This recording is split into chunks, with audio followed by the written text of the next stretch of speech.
Good morning, everyone. This is a quick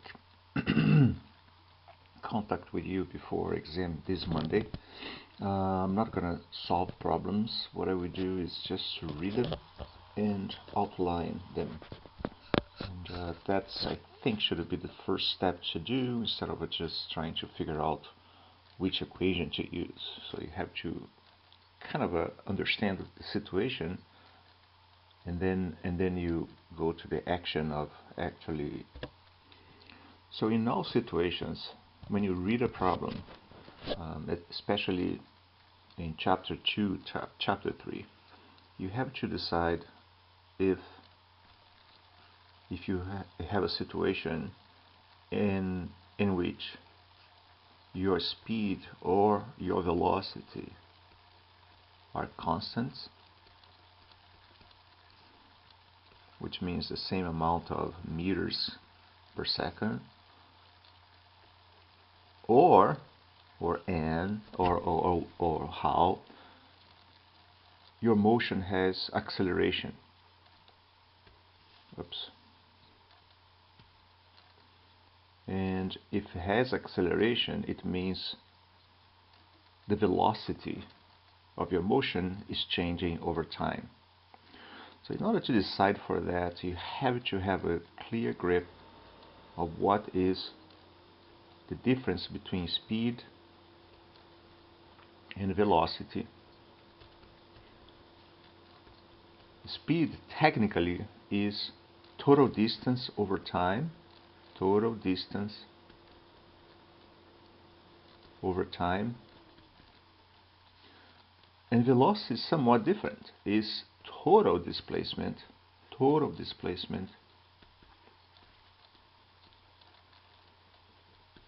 over time. So speed is a scalar quantity and velocity is a vector quantity. And acceleration only exists if your velocity changes over time. Okay? So there are three possible equations that you can choose from to solve all problems so far. And these three equations are, regardless if you are in the x or y direction, I'm going to write in x, you need your initial position,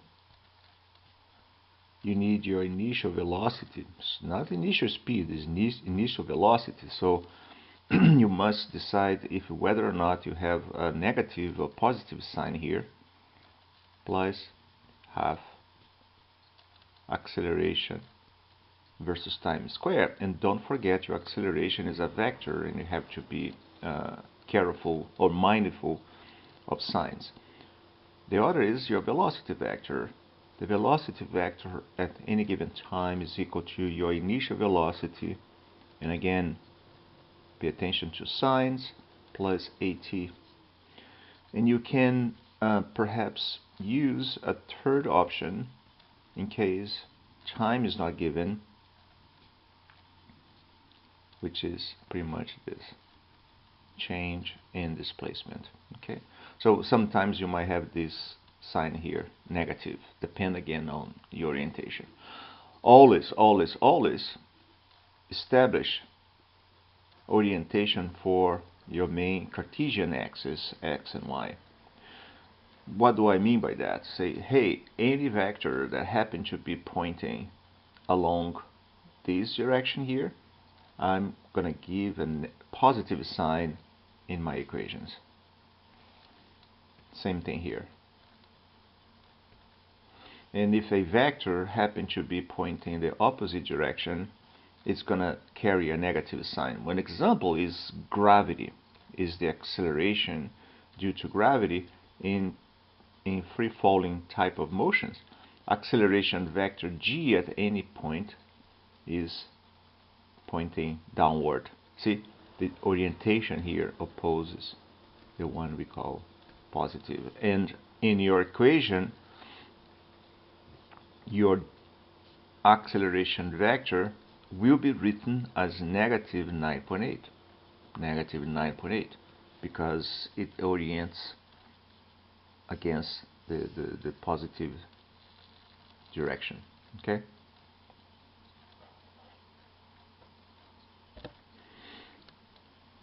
Let's read this problem. A speed of a nerve impulse in the human body is about 100 meters per second. So the speed is given. Okay. If you accidentally stub your toe in the dark, estimate the time it takes the nerve impulse to travel to your brain. So imagine some impulse, some laser pointer with a little light flying out from your toe all the way to your brain, right? But read this in parentheses. Assume that you are of a certain height and your nerve impulse travels at uniform speed. So this word uniform is a key one. Why is that? Because it's uniform speed, it means the speed is the same all the time. So if the speed is the same all the time, what can you tell about acceleration? 0. If this is true, that equation we saw before, remember this one? I just put it there. If acceleration is 0, this term here is 0. So the only thing you have to consider is y is equal to some initial position plus v naught t. And v naught is always the same, because the velocity is always the same. The speed is the same, it doesn't change. So if you're a tall person, here's your toe, you have some impulse that moves all the way to the brain, right?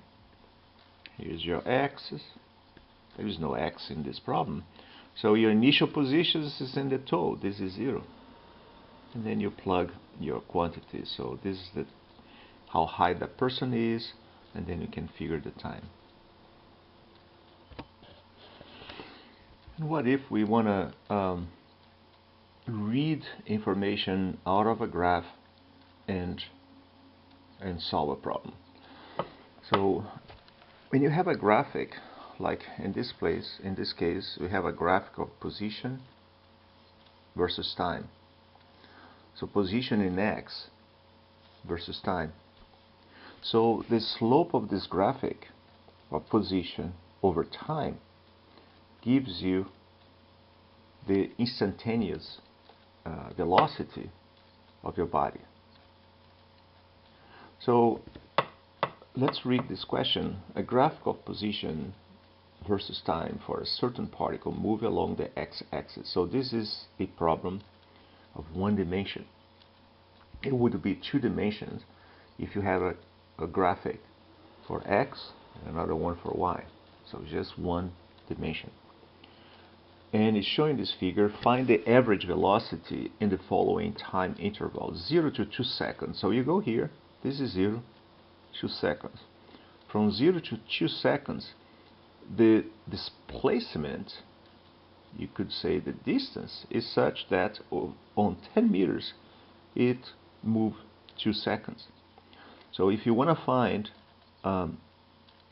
what is it? The average velocity. What's the definition of velocity? Velocity is displacement over time. So what is the displacement between 0 and 2? Final position 10 minus initial position 0 divided by 2 minus 0, 5. Now 0 to 4, 0 to 4. What is the average velocity? Well, average velocity is final displacement minus initial displacement. Final position minus initial position. So what is the final position? Is here. Looks like 4.5, right? Oh no, I'm sorry, 5. Final position is 5 meters. What is the initial position? 0. So it would be on the denominator 5 minus 0. And what is the time interval? 4 minus 0. And then you're done. See, average velocity is different from average speed. If you want to find the average speed, you would get a different result. What is the definition of average speed? Total distance covered divided by total time. The total time won't change, it's still 4 minus 0. But the distance is more, because in the first 2 seconds it moves 10 meters. Imagine you walk on a line 10 meters, and then you turn around, and then you move from 10 to 5. So the total distance walked is 10 plus 5, 15, divided by 4, which is the total time. You would have a number different from this one. So remember, average speed is something different from average velocity. Average velocity, the only thing you do, final position minus initial position. And in average speed, divided by time, of course, but in average speed is the total distance that you walk, that you drive, over time interval. Look at this, over 2 and 4 seconds. 2 and 4 seconds. Over 2 and 4 seconds, you are here. 2 and 4 seconds. What is the average velocity? You don't think much. You just go, what is the final position? 5. What is the initial position? 10. So in your denominator, what would you write?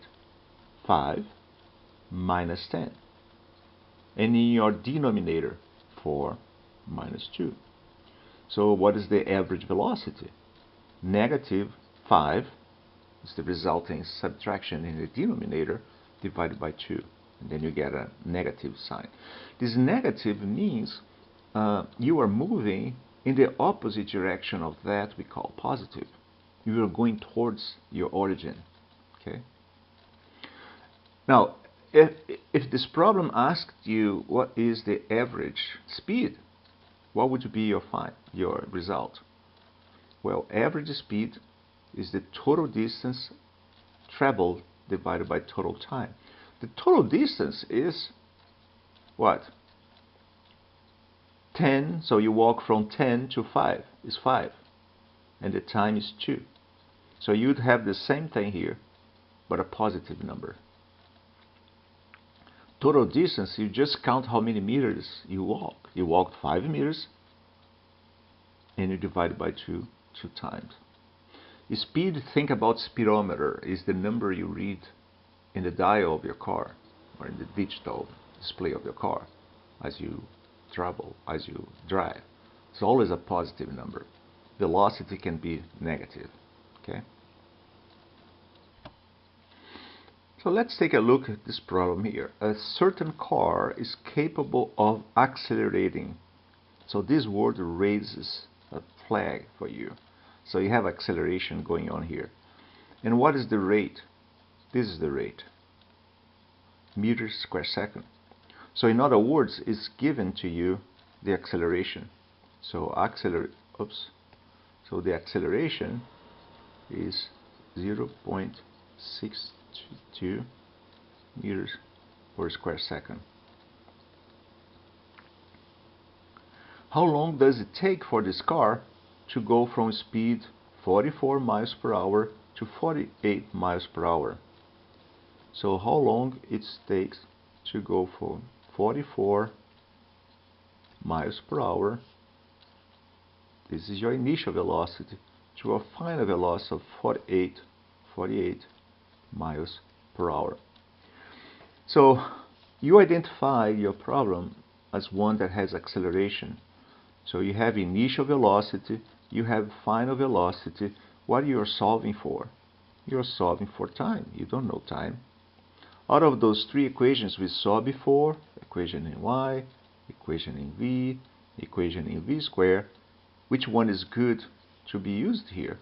The one in v. So you have v final is equal v initial plus at. So the acceleration is given in a positive. The car is accelerating. The car is increasing its velocity. Every time your acceleration vector and your velocity vector have the same signs, so plus plus, minus minus, your car is speeding up, or your model is speeding up.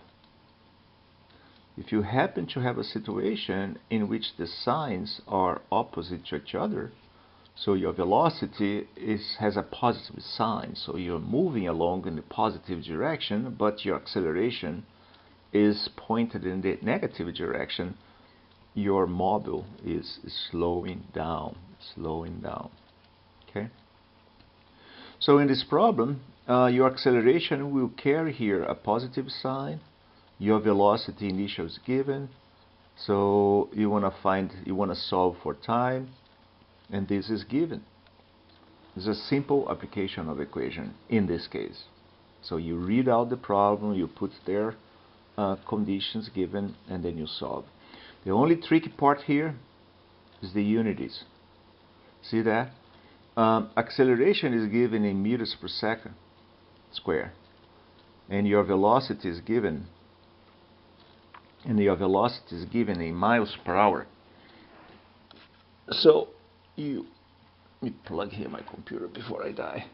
So you must be careful here and ensure that all your unities are written in meters per second, meters and times in seconds. So you have to convert miles, you have to convert miles per hour in something that goes in meters per second. How do you do that? Well, 1 mile, so if you have in this case you have 44 miles per hour. So we have to convert your miles and your hours. So what do we know? So what you should have in your cheat sheet? Well, 1 mile is equal to 1609 meters. We have that, okay? And 1 hour is 3600 seconds. So you want to write something so that, as I show here, the final result is in meters per second, right? So then you start 44. So you have miles, right? But you want to have meters, correct? So what do you have to do to prevent this from happening? You have to somehow divide this by something that you have miles in it. So how do you do that? So you look at your initial condition here. So 1 mile is 1609 meters. Therefore, 1 meter is 160. I'm sorry, one. Sorry.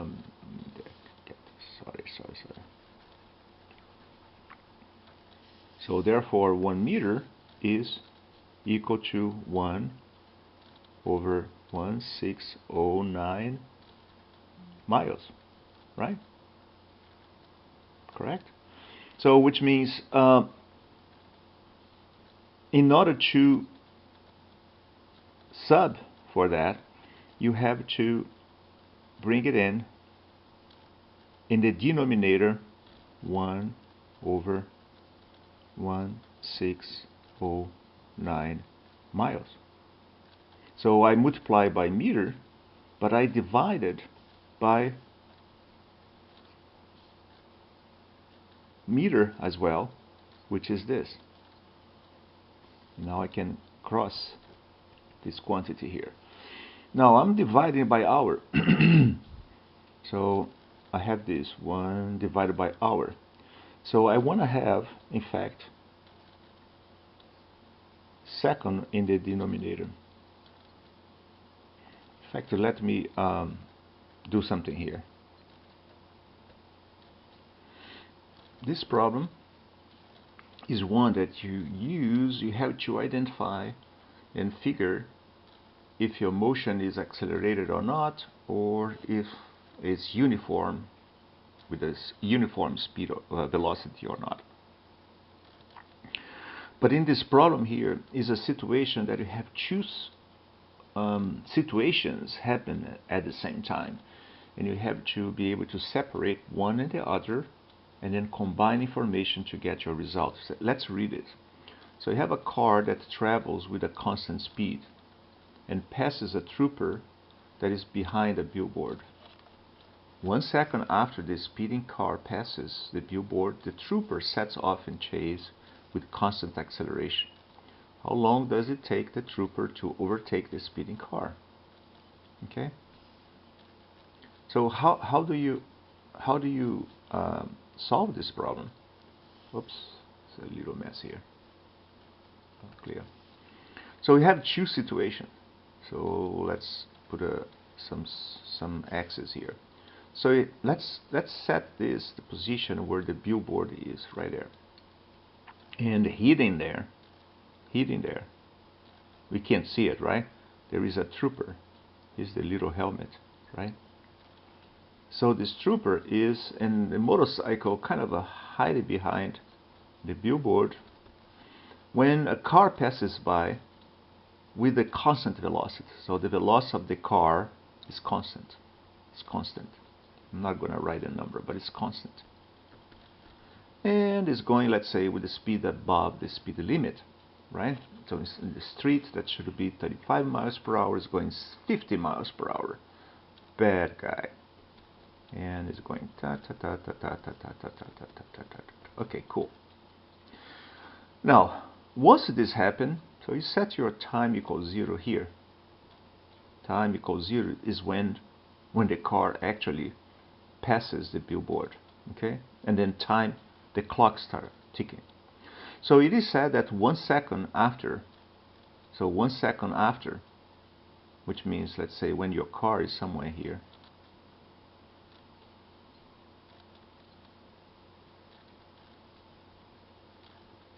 when your car happens to be here, it's a time, we call this T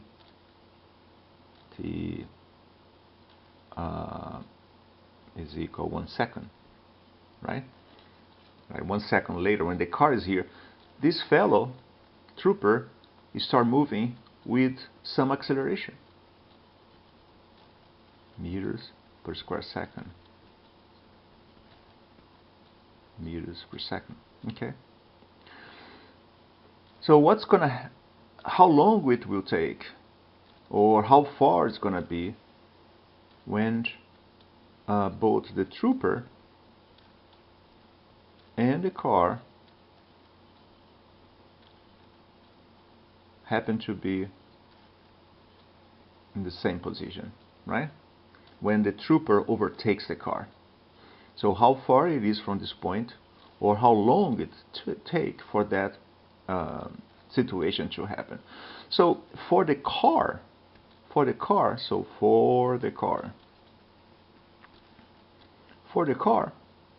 x, if you call this distance x is equal its velocity versus time, and let's say the whole thing takes a time t, right? So you have this equation. That's the only one to be used for the car. Position of the car is equal to its velocity versus time, because it has no acceleration. That's what you know. So for the trooper,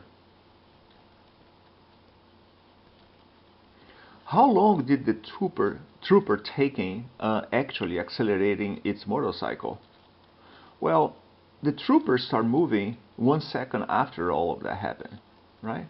So the total time, let's say if the car traveled for 20 seconds since it crossed the billboard, right? So the trooper stayed in the motorcycle with this acceleration for how long? 20 seconds minus 1, 19 seconds. So the time that you have for the trooper, time of trooper, is in fact t minus 1. Whatever t is, right? The total time that, you know, it went on a watch from this point to that point. So what is the distance traveled by the trooper? Well, the distance is the same because they get to the same point at the same time. But the equation for the trooper is the one we saw before. Y is equal y naught plus v naught t plus half at squared. Except the trooper, the initial position is 0 there. The initial velocity is 0. The only thing you have is the acceleration, and the time is t minus 1, right? So for the trooper, here's what you're going to write. Half times whatever acceleration is given, t minus 1 squared, right? And, and these two quantities are the same. So this is a problem in which you set your equation for one situation, you set your equation for the other situation, and you have two equations and two unknowns. The two unknowns are x and t. So two equations, two unknowns, you can technically you can solve. Okay. Let's read this one. Certain cable car in San Francisco can stop in 10 seconds when traveling at maximum speed. Okay. So which means you have an acceleration going on because the car is moving with the speed and then stops. So between, let's say, 10 meters per second or 15 meters per second, I'm sorry, that's very fast for a cable car, but between 15 miles per hour and or 20 miles per hour and 0 miles per hour, you have to change your velocity. Change of velocity over time is acceleration. Okay. So there is an acceleration for the cable car. That's what you have to read to begin with. It does have acceleration for the cable car, and the acceleration has a negative sign. You are decelerating. You are slowing down. On one occasion, the driver sees a dog at a distance d in front of the car and slams on the brakes instantaneously. Okay, the car reaches the dog certain amount of seconds later, and the dog jumps off the track just in time. Oh, the dog is safe. If the car travels 3.82 meters beyond the position of the dog before coming to a stop, how far was the car from the dog?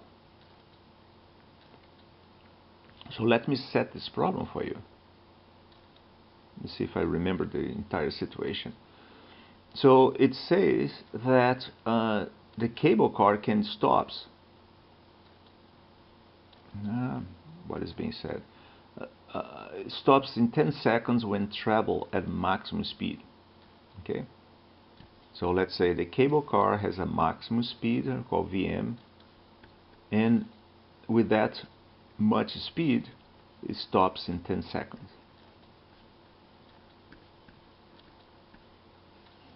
Okay. In one occasion, the driver sees the dogs at a distance d from in front of the car and slams on the brake instantaneously. Okay, so let's do a little sketch here. So here is where my dog is. It's a happy dog. Looks like a mouse. Okay, that's where my dog is. So it sees the dog, and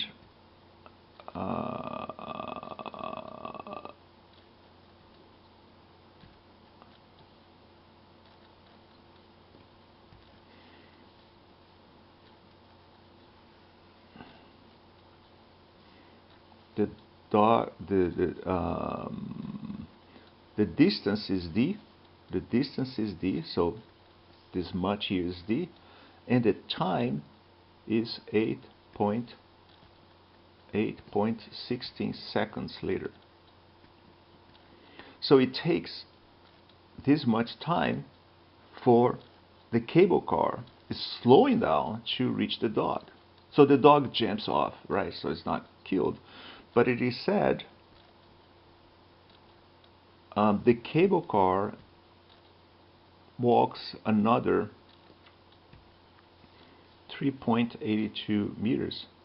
So this much is 3.82 meters to a full stop. So the cable car has an acceleration going on all the way here. The total distance is 3 plus 3.82.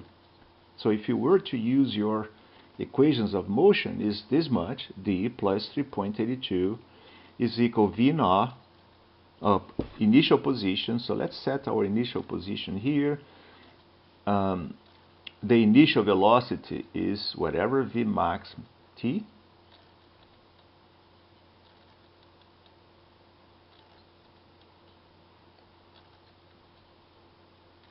minus half whatever acceleration you have, t total square. Okay? So this is equation of position with time. But here's the problem. I have two unknowns in it. I don't know the maximum velocity of the cable car before it slammed the brake.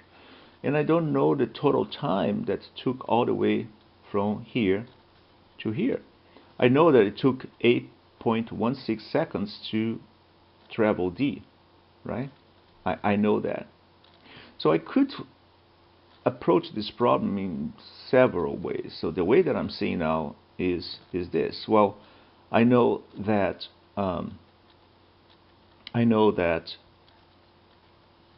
when it's with a Vmax, it stops in 10 seconds. So that final velocity is equal initial velocity plus a t, right? So I have a condition that gives me a way to write my maximum velocity as a function of acceleration. And then I can perhaps place in here and have one line equation including acceleration. Okay, so I use this condition in here.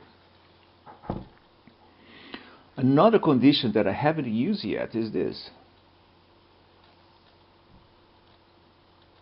So it says the cable car moves d meters in this much time, right? So what can I say? Well, I can say again that but I don't know the velocity here, so I cannot think about using equations with velocity versus time. But I can say, okay, d is equal initial position plus initial velocity, which is what? Versus time, plus half a time square. So I have a second condition that involves d, Vm, and a. And Vm I can write as A10. Oops, sorry. So I can take Vm, plug in here, and I have a second equation relating d and acceleration. So when I combine this equation with this equation, I can find time. Okay.